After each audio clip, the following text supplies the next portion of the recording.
हमारी तरजीहात, हमारी दरख्वास्तें और हैं, हमारी दरख्वास्तें ज़मीन की हैं। ये चीज़ मिल जाए, ये चीज़ मेरे हाथ में आ जाए, इस हाइट को मैं जा लगूं, इसलिए हम खुदावंद की हजूरी में आगे नहीं बढ़ पाते। कितने लोगों के पास जिंदा खुदा का कलाम जो प्रिंटेड हालत में है? शाबाश। कितने लोगों के हाथ में? अपने कलाम को बुलंद कीजिए। Praise the lord. जी आसिफ साहब पढ़िए। खुदा के कलाम में कुछ लिखा है, मैंने खुदावंद से एक दरख्वास्त की है, मैं इसी का तालिब रहूंगा कि मैं उम्र भर खुदावंद के घर में रहूं, ताकि खुदावंद के जमाल को देखूं और उसकी हैकल में इस्तग़फ़ार किया करूं। 5वीं आयत भी पढ़ दीजिए प्लीज। क्योंकि मुसीबत के दिन मुझे अपने शामियाना में पोशीदा रखेगा, वो मुझे अपने हेमा के पर्दा में छुपा लेगा, वो मुझे चट्टान पर चढ़ा देगा। पाक कलाम का पढ़ा, सुना और कबूल किया जाना हम सब के लिए बाइस बरकत ठहरे। खुद आमीन आमीन। You may be seated. आइए खुदा उनके कलाम के लिए बहुत सी ताली उसके जलाल के लिए, उसके कलाम के लिए, उसके लिखे गए कलाम के लिए हम बजाएंगे। सुबह खैर। जो आज पहली बार रिजॉइस चर्च में आए हैं, हम उनको तालियां बजाकर खुशामदीद कहते हैं। और मैं चाहूँगा कि वो भाई एक सेकंड के लिए अपने कदमों पर खड़े हो जाएं। जो आज पहली बार रिजॉइस चर्च में आए हैं, आपको खुशामदीद कहा जाता है। God bless you. Have a seat. आज का जो कलाम है ये ज़बूर 27वें और उसकी आयत नंबर 4 से लिया गया है। ज़बूर 27वां और उसकी आयत नंबर 4 खुदावंद के कलाम के ताल्लुक से, खुदावंद के घर के ताल्लुक से बयान करती है। लिखा है, मैंने खुदावंद से एक दरख्वास्त की है, मैं इसी का तालिब रहूंगा कि मैं उम्र भर खुदावंद के घर में रहूं, ताकि खुदावंद के जमाल को देखूं और उसकी हैकल में इस्तग़फ़ार किया करूं, क्योंकि मुसीबत के दिन वो मुझे अपने शामियाना में पोशीदा रखेगा, वो मुझे अपने खैमा के पर्दा में छुपा लेगा, वो मुझे चट्टान पर चढ़ा देगा। आमीन। एक दरख्वास्त का जिक्र हमें यहां पर मिलता है कि मैंने खुदावंद से एक दरख्वास्त की है। बोलिए दरख्वास्त। फिर बोलिए दरख्वास्त। लेकिन आपकी मेरी दरख्वास्तें तो कुछ और हैं। हम अगर सुबह शाम की दुआ का एनालिसिस करें तो हमारी दरख्वास्त में बहुत सी मटीरियल मादी चीजें हैं, हमारी ज़रूरियात है, ये हमारी दरख्वास्त है। और कहा यही जाता है, माँ बाप अपने बच्चों को कह देते हैं कि मैंने खुदावंद से दरख्वास्त की है इस चीज़ की, फलां चीज़ की, फलां चीज़ की। लेकिन ज़बूर नवीस, जिसके ज़बूर हम गाते हैं, 150 ज़बूर हैं और 150 ही ज़बूर पंजाबी की हालत में गाए जाते हैं, जिनको उसकी सारी धुनें आती हैं। ये ज़बूर नवीस, जिसके मैक्सिमम ज़बूर जो है वो दाऊद के हैं, सारे ज़बूर दाऊद के नहीं है, लेकिन मैक्सिमम हिस्सा जो है लिखा गया वो दाऊद की जानिब से, दाऊद की मार्फत लिखा गया। दाऊद जब उसके जलाल को देखता है, दाऊद बादशाह रहा है, दाऊद जंगजू रहा है और दाऊद परस्तार रहा है। अब ये सारी शान और शौकत होने के बावजूद, सब कुछ होने के बावजूद, वो एक चीज को जानता है, वो एक चीज को पहचानता है और वो एक दरख्वास्त करता है। वो ये कहता है कि मैंने खुदावंद से एक दरख्वास्त की है, मैं इसी का तालिब रहूंगा। मिलकर पढ़िए कि मैं, जी अगली आयत मिलकर हम पढ़ेंगे, अगला हिस्सा, कि मैं उम्र भर खुदावंद के घर में रहूं। अपने दाएं बाएं जो बैठा है उसको कहें कि मैं उम्र भर खुदावंद के घर में रहूं, मैं उम्र भर खुदावंद के घर में रहूं। जोसेफ, मैं उम्र भर खुदावंद के घर में रहूं। एक दूसरे को कहें। शाबाश। कैसी बात है? हाँ, बात में दम है कि नहीं? बहुत ज़्यादा दम है। हाँ, हमारी सोच क्या है, हमारी तरजीहात क्या हैं। लेकिन ज़बूर नवीस क्या बयान करता है? एक ही दरख्वास्त की है, एक ही ख्वाहिश है कि मैं उम्र भर जिस चीज को आप खुदावंद की जलाल के लिए मांगे तो फिर उसको A to Z मांगे, उम्र भर। उसका यह भी मतलब है कि आखिरी दम तक। उसका यह भी मतलब है हर रोज। उसका यह भी मतलब है एक रोज, एक दिन के हर पहर में मैं खुदावंद के घर में रहूं, मैं उसकी सिताइश करता रहूं, मैं उसकी बंदगी करता रहूं, मैं उसके बड़े बड़े कामों का बयान करता रहूं। यह है उसकी जिंदगी, यह है उसकी दरख्वास्त। और जांच लीजिए आपकी मेरी दरख्वास्त क्या है। इसीलिए हमारी जिंदगी में वो फ्लो जो है वो नहीं बढ़ता, रूहुल कुद्स का फ्लो, क्योंकि हमारी तरजीहात, हमारी दरख्वास्तें और हैं। हमारी दरख्वास्तें जमीन की हैं। ये चीज मिल जाए, ये चीज मेरे हाथ में आ जाए, इस हाइट को मैं जा लगूं, इसलिए हम खुदावंद की हजूरी में आगे नहीं बढ़ पाते। यहां पर लिखा है मैंने खुदावंद से एक दरख्वास्त की है, मैं उसी का तालिब रहूंगा कि मैं उम्र भर खुदावंद के घर में रहूं, ताकि खुदावंद के जमाल को देखूं। क्या लिखा है? ताकि खुदावंद के जमाल को देखूं, उसकी हैकल में रहूं। 5वीं आयत में बड़ी खूबसूरत लिखा है, क्योंकि मुसीबत के दिन वो मुझे अपने पोशीदा रखेगा। शामियाना एक टेंट को कहते हैं। मुसीबत के दिन, मुसीबत जब आ जाती है तो खुदावंद आपके ऊपर अपने टेंट को स्ट्रेच कर देता है। बोले आमीन, हालेलुया। हम पर मुसीबत आती है, हमें महसूस नहीं होता, और एकदम से हमारे ऊपर एक टेंट जो है वो स्ट्रेच हो जाता है, क्योंकि यहां पर लिखा है क्योंकि मुसीबत के दिन वो मुझे अपने शामियाना में पोशीदा रखेगा, वो मुझे अपने खैमा के पर्दा में छुपा लेगा, वो मुझे चट्टान पर चढ़ा देगा। अगर तूफान आएंगे, सैलाब आएंगे, तो छुपने की जगह खुदावंद यीशु मसीह है। हाइट कहते हैं वो मुझे चट्टान पर चढ़ा देगा। बोलिए वो मुझे चट्टान पर चढ़ा देगा। वो मुसीबत के दिन मुझे अपने शामियाना में छुपाएगा। मैं सब लिप्स हिलता हुआ, क्योंकि ये आपका कन्फेशन आपकी जिंदगी के लिए खुदा के सामने है। फिर कहें वो मुझे मुसीबत के दिन अपने शामियाना में छुपाएगा, वो मुझे अपने खैमा के पर्दा में छुपा लेगा, वो मुझे चट्टान पर चढ़ा देगा। आमीन। आयत नंबर 6, अब मैं अपने चारों तरफ के दुश्मनों पर सरफराज किया जाऊंगा। Hallelujah, hallelujah. उसके जलाल के लिए भरपूर तालियां। लिखा है कि अब मैं अपने चारों तरफ के दुश्मनों पर, याद रखें कोई शख्स यहां पर बैठकर यह नहीं कह सकता कि आई एम एनिमी लेस। हर शख्स का कोई ना कोई दुश्मन इर्द गिर्द बैठा है, हर शख्स का कोई ना कोई मुखालिफ इस सोसाइटी में है।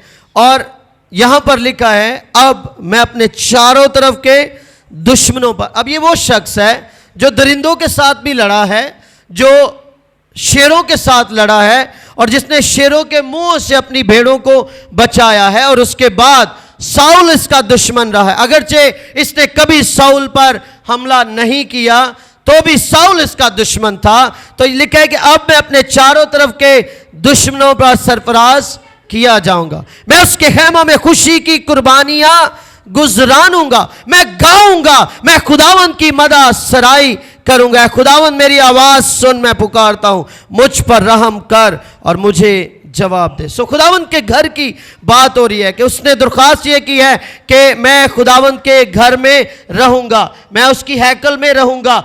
सो जब खुदावंद हमें ये कहता है, तो सैमुएल की किताब में मेरे साथ चलिए, उसके 3 बाब की 4 आयत में चलिए। पहला सैमुएल उसका 3 बाब और उसकी 4 आयत।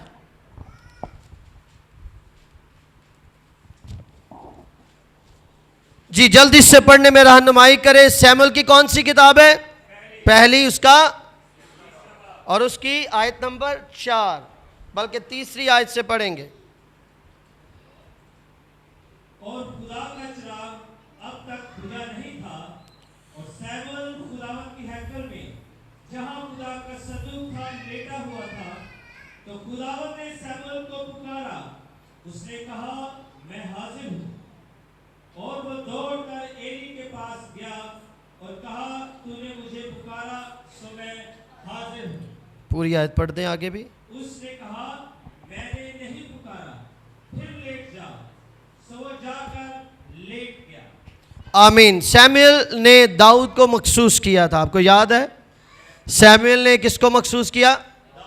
लेकिन हर अटेम्प्ट पर सैमुएल जो है उसने मिसअंडरस्टैंड किया। यस्सी के जो बेटे जॉइंट्स आते, लंबे कदावर आते, जंगजू आते, सैमुएल को ये लगता कि खुदावन ने इससे चुना है, खुदावन ने इससे चुना है, खुदावन ने इससे चुना है। लेकिन खुदावन हर बार उससे कहता, मैंने इससे नहीं चुना। बाजुकात हम अपीयरेंस से, हम आउटर लुक से कहते हैं कि खुदावन ने यकीनन इसे चुना होगा, लेकिन खुदावन ने उसे नहीं चुना। सैमुएल को इसकी गलती लगती है। एक बार गलती नहीं लगती, कितनी बार लगती है?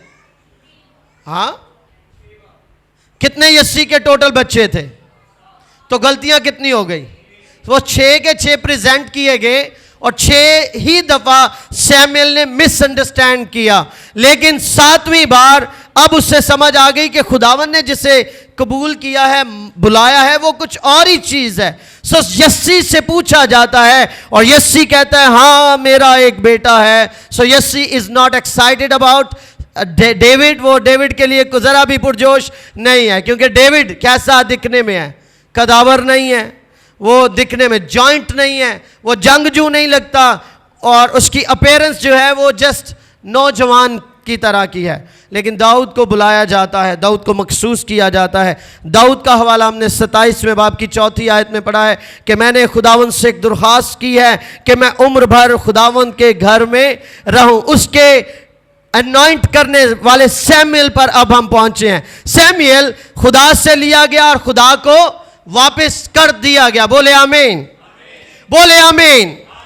जितनी माएँ यहां पर बैठी हैं और जितनी फ्यूचर मदर्स यहां पर बैठी हैं, अपने बच्चों को खुदावन की नजर कर दे। बोले आमीन। अपने बच्चों को खुदावन की नजर कर दे कि खुदावन ये बच्चे तेरे जलाल के लिए हैं। हन्ना रोती है, दुआ जब करती है तो एली काहिन को लगता है कि ये मैं इस पी हुई है उसने, लेकिन वो क्लैरिफाई करती है कि मैं तो अपने खुदा के नशे में हूं। मैं तो उससे ये कह रही हूं कि मुझे औलाद और बिलखसूस बेटा अनायत कर, और वो बेटा मैं तुझे लौटा दूंगी। हन्ना ने एग्जैक्टली ऐसा ही किया। बोले हन्ना ने ऐसा ही किया। फिर बोले हन्ना ने। अब कितनी माएँ हैं जो ऐसा नहीं करती? ये आपके लिए सवाल है। कितनी माएँ हैं जिन्होंने जब वो औलाद से थी, जब वो ब्लेसड थी, तो उन्होंने कुछ वादे खुदा की हुजूरी में किए उस बेबी को लेकर, और शायद उन्होंने उस वादे को पूरा नहीं किया। हन्ना ने अपने वादे को, जब उसका दूध छुड़ाया गया सैमुएल का, तो उसने लाकर एली को सैमुएल दे दिया, क्योंकि ये उसकी खुदा के साथ क्या थी? कमिटमेंट थी।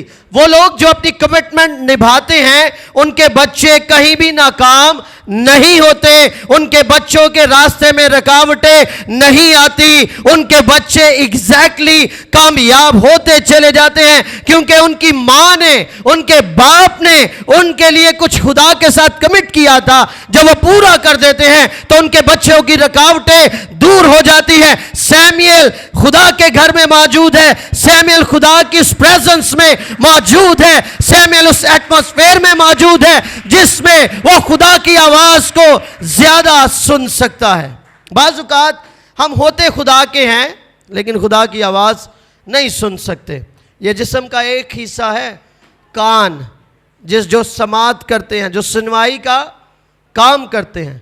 सो खुदा तो बोलेगा तो हम सुनेंगे। अक्सर दुआओं में आप सुनते हैं, कलाम से पहले दुआ में कहा जाता है खुदावन तू बोल हम सुनते हैं। बिल्कुल ठीक, खुदावन कलाम के जरिए से अपने लोगों के साथ बोलता है। सो सैमुएल एग्जैक्टली उस जोन में रख दिया गया है जो खुदा का घर है, जिसमें खुदा के कलाम की बातें होती हैं, जिसमें उसकी हजूरी है, जिसमें यह मुमकिन है कि खुदा डायरेक्टली बोले। और खुदा सैमुएल के साथ बोलता है क्योंकि सैमुएल ने अपनी मां से इस बात को सीखा है कि मैंने एक ही दरख्वास्त की है कि मैं खुदा के घर में रहूं। अगरचे ये दाऊद के अल्फाज हैं, लेकिन प्रैक्टिकली हमें सैमुएल की जिंदगी में भी ये पूरे होते नजर आते हैं कि सैमुएल खुदा की हैकल में मौजूद है।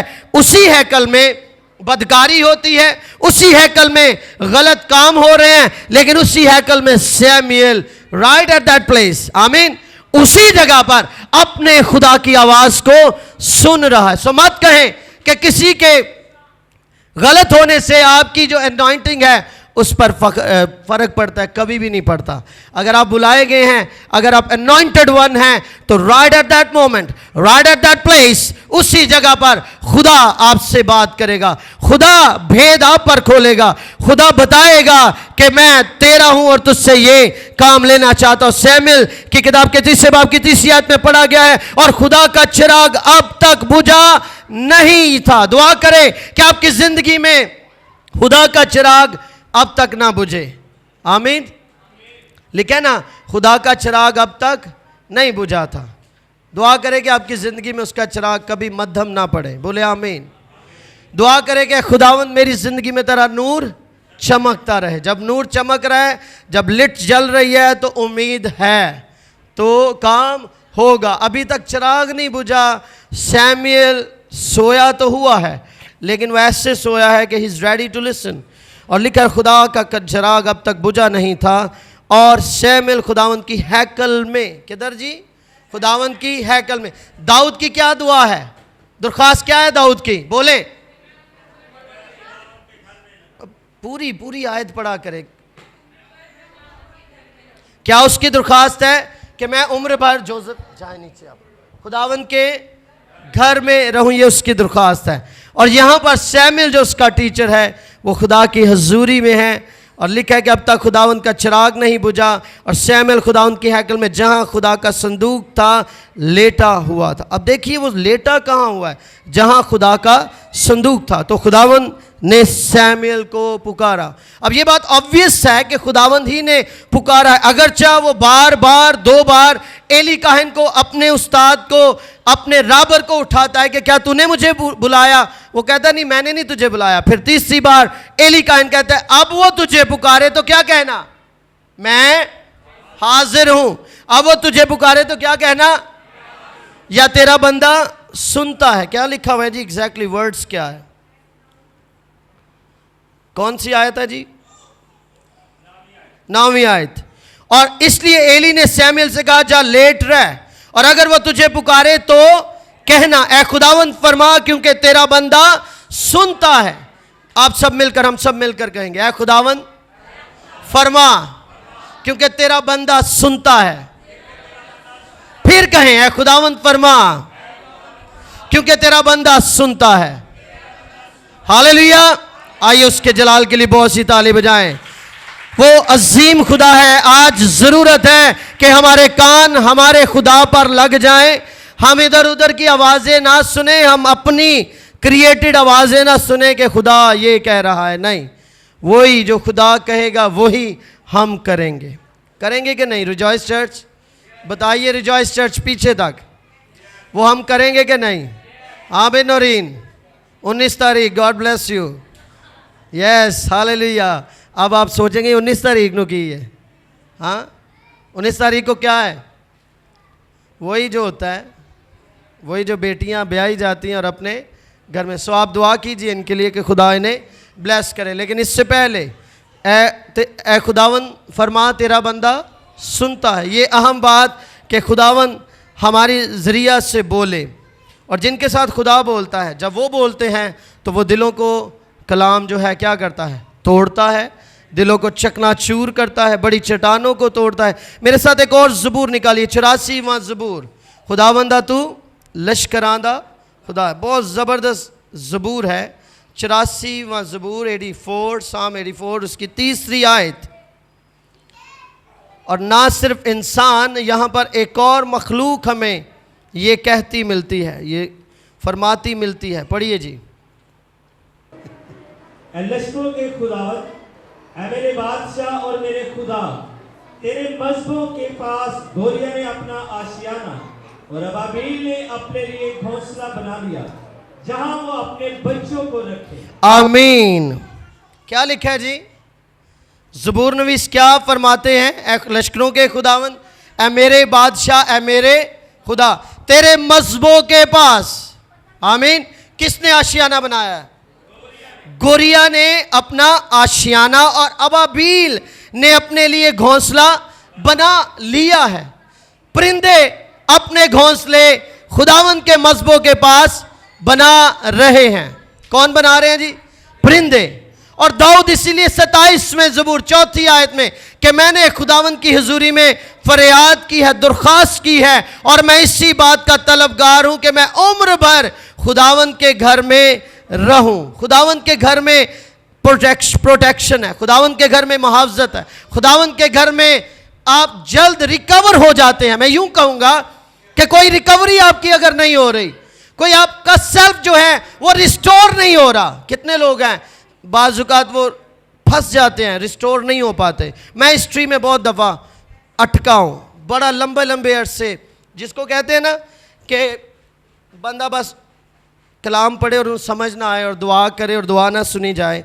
ऐसा पीरियड कितने लोगों की ज़िंदगी में गुजरा है? मैंने सबसे पहले हाथ खड़ा किया था, मेरी ज़िंदगी में गुजरा है कि आप दुआ करें और आपको समझ ना आए कि क्या हो रहा है। हाँ, और ऐसा होता है। लेकिन यहाँ पर हमने क्या सुना है? किसने खुदा के मज़बों पर घोंसले बनाए हैं जी? आपकी आवाज़। गोरिया ने और अबाबील ने अपना आशियाना, उसको लगा है कि that is the best place, खुदावंद के मज़बों के पास रहना ये सबसे बेहतरीन है। आइए अपने बच्चों को खुदावंद के मज़बों के पास ले आएं। आइए अपने बच्चों को खुदावंद के घर में ले आएं जहां बरकत की बात है। और 5वीं आयत में लिखा है, मुबारक है वो आदमी जिसकी कुव्वत तुझ से है, जिसके दिल में सयून की शायरा है। वो वादी बकास से गुजर कर उस चश्मों की जगह बना लेते हैं, बल्कि पहली बारिश उससे बरकतों से मामूर कर देती है। सो आप मुबारक है जब आप खुदावंद के घर में रहते हैं, आप खुदावंद की सिताइश करते हैं, आप अपने बच्चों को खुदावंद के घर में ले आते हैं। सो कितने हैं जो वादा करते हैं वो अपने हर बच्चे को, क्या मैंने कहा है? ठीक है, हर बच्चे की बात है। ये नहीं कि एक आता है और 3 नहीं आंदे, इस तरह से नहीं चलेगा। I know it's very difficult task, लेकिन यू हैव टू। परिंदे खुदावंद की हजूरी में अपने बच्चे ला रहे हैं, अबाबील अपने घोंसले खुदावंद के मज़बों के पास बना रही है। और ज़बूर नवीस कहता है कि बेस्ट, मेरी रिक्वेस्ट, मेरी दरख्वास्त है कि खुदावंद मैं उम्र भर, मेरी दरख्वास्त है कि तेरे घर में रहूं। खुदावंद के घर में रहना बरकत की बात है। अब देखते हैं, अब सुनते हैं कि लड़ाइयाँ होती हैं, गले काट दिए जाते हैं। अभी रात का वाक़या है और मैं एक बात पर सोच रहा था, ऐसा क्यों कर होता है? इसका आगाज़, इसको अगर आपने रोकना है ना तो यहाँ से शुरू होगा। नीचे देखिए कौन बैठे हैं नीचे, और बच्चे क्या हैं? संडे स्कूल हैं, ठीक है। जब ये संडे स्कूल में आएंगे, जब ये कलाम को सीखेंगे, जब ये टॉलरेंस का मैसेज लेंगे, कौन सा मैसेज? टॉलरेंस, बर्दाश्त का, ठीक है। एक दूसरे को रूम देना। आपकी इख्तलाफात होते हैं, लेकिन इसका ये मतलब नहीं कि आप किसकी जान ले लें या किसी की बाजू तोड़ दें या किसी का सर फोड़ दें। इसका कतन ये मतलब नहीं। ये सोसाइटी, दुनिया में ऐसी हरकत को कोई सोसाइटी कबूल नहीं करेगी जो लोग वायलेंस को पसंद करते हैं। सो रिजॉइस चर्च का एक बहुत बड़ा काम है कि ये वायलेंस हमारी जिंदगियों से खत्म हो जाए। सोसाइटी बिल्डअप की जाए जो टॉलरेंस पर बेस करे, जो बर्दाश्त पर बेस करे, जो एक दूसरे को स्पेस दे। सो माएँ जितनी मेरी आवाज़ सुन रही है, इस पैगाम को जब आप सुन रहे हैं कि गोरिया ने और अबाबील ने अपना घोंसला खुदावंद के मज़बों के पास बनाया है, तो आज देखिए आपके घोंसले, आपके मज़बे, आपके घर किधर बने हैं। क्या आपके घर में मज़बा है? क्या आपके घर में इबादत होती है कि नहीं? क्या आपके घर में सिताइश होती है कि नहीं? क्या आपके बच्चे बैठते हैं और उसकी प्रस्तिश करते हैं कि नहीं? उसके घर में रहते हैं कि नहीं? अगर आपके बच्चे ऐसा करते हैं तो आप मुबारक हैं, आप बचाए हुए हैं, आप पर रहमत होगी और आपके बच्चों का फ्यूचर जो है वो सिक्योर कर दिया जाएगा। इसलिए अपने मज़बों को पहचानिए। इसलिए अपनी जो आपकी जो जगह है, सुकूनत गाह है, उसको पहचानिए कि वो क्या है। मुमकिन है कि आपके घर जो हैं वो खुदावंद के मज़बा। साल के शुरू में आपको याद होगा दुआ की गई कि खुदावंद घरों के मज़बे मुरम्मत किए जाएं। हो सकता है मज़बे हैं लेकिन वो टूटे हुए हैं। बाइबल में हमें जिक्र मिलता है कि मज़बे मुरम्मत किए जाते हैं। इट्स ओके, आप अपने मज़बे को क्या करें? मुरम्मत करे, दोबारा से उसे रिस्टोर करे, दोबारा से उस पर, जैसे लॉकडाउन में सब घरों में, कितने घरों में इबादत होती थी लॉकडाउन में, जब शुरू हुआ लॉकडाउन, तो अभी भी थोड़ा थोड़ा चल रहा है, सब घरों में होती थी ना, लेकिन with the passage of time, चूंकि चर्च बंद था, हर चर्च रिजॉइस चर्च होता रहा, लेकिन उतने टाइम नहीं थे हम दे पाते जिस तौर से अब हम 2-2.5 घंटे खुदा के घर में रहते हैं, तो हर घर में इबादत शुरू। आप अपने आप से सवाल करें, वाई, पहले तो ये कहें वाई, अपने आप से कहें वाई। अब वाई का पता है ना आपने क्यों वाई किया, कि क्यों मैंने खुदा की इबादत को, लफ्ज़ आप ऐड करेंगे, खाली जगह पूरी करेंगे, क्यों मैंने खुदा की इबादत को अपने घर में छोड़ दिया, ख़त्म कर दिया, बंद कर दिया, क्यों? सवाल ये है, जवाब क्या आएगा आपके पास कि चर्च खुल गया, तो चर्च तो इतवार को इतवार लगता है, क्या आप इस इबादत पे रहेंगे? मुझे जवाब दें, बोलें, क्या एक इबादत फॉर द होल वीक? ये कैसे हो सकता है? नहीं, ये पॉसिबल। सो वो ये संडे को है, अब मंडे की भी सुबह हम आते हैं, आप मंडे से अपने घर का हर रोज़ आप अपने घर में बैठें और दुआ करें और प्रशिश करें, क्योंकि अबाबील ने, कहें अबाबील ने और गोरिया ने अपना आशियाना किधर बनाया है? कोई कैपिटल इस्लामाबाद में नहीं बनाया, कोई बड़ी सिटी में नहीं बनाया, कोई बड़ी रॉक पर नहीं बनाया। उससे समझ आ गई है कि अगर मेरी प्रोटेक्शन है, अगर मेरे बच्चों की प्रोटेक्शन है, तो वो क्या है? मस्बा, ऑल्टर, खुदा का घर, जहां पर मैं सेफ हो सकती हूं। सो मेरे जीजो, अबाबिल परिंदों को समझ आ गई। दाऊद कहता है क्या खुदा यही दरख्वास्त है कि तेरे घर में रहूं। दानियल का हम एक हवाला पढ़ेंगे और इसके बाद हम खुदा के कलाम को क्लोजिंग के जानिब बढ़ेंगे। दानियल 6 बाब की 10वीं आयत पढ़ दें जी, कोई भी जमायत में भी पढ़ सकता है, लेकिन बड़े अच्छे अंदाज में, क्योंकि रिकॉर्डिंग हो रही है और लोग आपकी आवाज़ को सुनेंगे। जो भी पढ़े एक अच्छे लहजे में से पढ़ें। सो ये भाई आसिफ नहीं पढ़े, कोई भी दानियल की किताब उसका 6 बाब और उसकी 10वीं आयत को खोलें। 6 बाब और उसकी 10वीं आयत।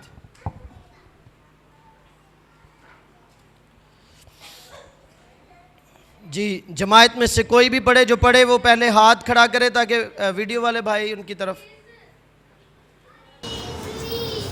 और जब दानियल ने मालूम किया कि उसका रिश्ता पर दस्तखत हो गए, तो अपने घर में आया और उसके कोठरी का रिक्शा यरूशलेम की तरफ गया था। और वह दिन में 3 मरतबा हस्बे मामूल घुटने टेक कर खुदा के हुआ और उसके लश्कर शुक्रगुजारी करता रहा। आमीन, thank you so much. Sit down. यहाँ पर लिखा है, और जब दानियल ने मालूम किया कि उस नविश्ता पर दस्तक हो गए तो अपने घर में आया। किस नविश्ता पर दस्तक हो गए? दानियल के लिए क्या था? चैलेंज क्या था? कि दुआ नहीं करनी, दुआ नहीं करनी तो बच जाओगे, शेरों की मान में नहीं डाले जाओगे। अपने इस नविश्ता पर, इस नोटिफिकेशन पर बादशाह के क्या थे? दस्तक थे, सिग्नेचर्स थे। और इसे पता चल जाता है तो होना ये चाहिए था कि इसे, वैसे होना नहीं चाहिए था, वैसे ही कह रहा हूँ कि आम फहम की बात है कि इसे दुआ छोड़ देनी चाहिए थी, लेकिन इसने क्या किया और बड़ी वजाहत से लिखा है, और उस कोठी का दरीचा यरूशलेम की तरफ खुला था, बंद नहीं हुआ। नोटिफिकेशन के बायस बंद नहीं हुआ। और दिन में 3 मरतबा, बोले 3 मरतबा, और दिन में 3 मरतबा हिस्बे मामूल, एज पर रूटीन, लिखा है घुटने टेक कर खुदा के हजूर दुआ और उसकी शुक्रगुजारी करता रहा, क्योंकि खुदा तेरे मजहबों के पास अब परिंदे आ रहे हैं। ऐ खुदा तेरे मजहबों के पास गोरिया ने आशियाना बना लिया है, अब अबील आ रही है, और मैं ह्यूमन जिसको सबसे ज्यादा अपने निजात दहिंदा की जरूरत है, ये कैसे हो सकता है कि मैं अपना आशियाना, ये कैसे हो सकता है कि मैं दुआ को, तेरे साथ रिफाकत को छोड़ दूं। सो दानियल आता है, सुना है उसने नविश्ता देखा है कि मैं अब ट्रैप किया जाऊंगा, लेकिन उसकी खिड़की का दरवाजा यरूशलेम की तरफ खुला है, उसने बंद नहीं किया। घुटने टेकर हिस्बे मामूल 3 बार वो क्या करता है? दुआ करता है, क्योंकि खुदावन से उसने दरख्वास्त की है दाऊद ने कि मैं उम्र भर तेरे घर में रहूं। आइए अपने घर को खुदावंद का आशियाना बना लें। आइए अपने घरों के मजबों को मुरम्मत करें। आइए दाऊद के साथ मिलकर हम भी कहें क्या खुदावंद कोई और दरख्वास्त नहीं, बोलें कोई और दरख्वास्त नहीं। दिल से कहिएगा, ये मत कहेंगे मेरियां तो बेबाद दरख्वास्तां ने, मेरी तो यह चीज़ पूरी होने वाली, मैं तो यह करना है। कर दे एक साइड पे एक सेकंड के लिए, फिर देखिए आपकी लाइफ में किस तौर से ब्रेक थ्रू आता है, आपकी लाइफ में किस तौर से वो ब्लेसिंग और वो मुकाशवा आ जाएगा जो आम बंदे के पास बिल्कुल नहीं है। Now this is something different. सोचने, अपने सोच को बदले, अपने ख्यालात को बदले, खुदा की हजूरी के भूखे और प्यास से हो जाएं। क्या मैंने कहा है? सब मिलकर कहें जरा। तो फिर आप देखेंगे कि आपकी ज़िंदगी में हर चीज़ जो है वो मुमकिन हो जाएगी। दाऊद ने ये किया, उसने कहा एक ही दरख्वास्त है और कोई दरख्वास्त नहीं है कि तेरे घर में ही रहूं, वहीं पे मरूं, वहीं से मैं अपनी आखिरी आरामगाह में जाऊं। ये उसकी दरख्वास्त है, ये आपकी भी हो सकती है, ये मेरी भी, हम सब की दरख्वास्त हो सकती है कि खुदावंद की प्रेजेंस, क्या? खुदावंद की प्रेजेंस, खुदावंद की हजूरी, खुदावंद का जलाल, खुदावंद का जमाल और खुदावंद के अबर को हम अपनी ज़िंदगी में रिसीव करें। आइए सब अपनी आंखों को बंद करेंगे और दुआ करेंगे। Preview.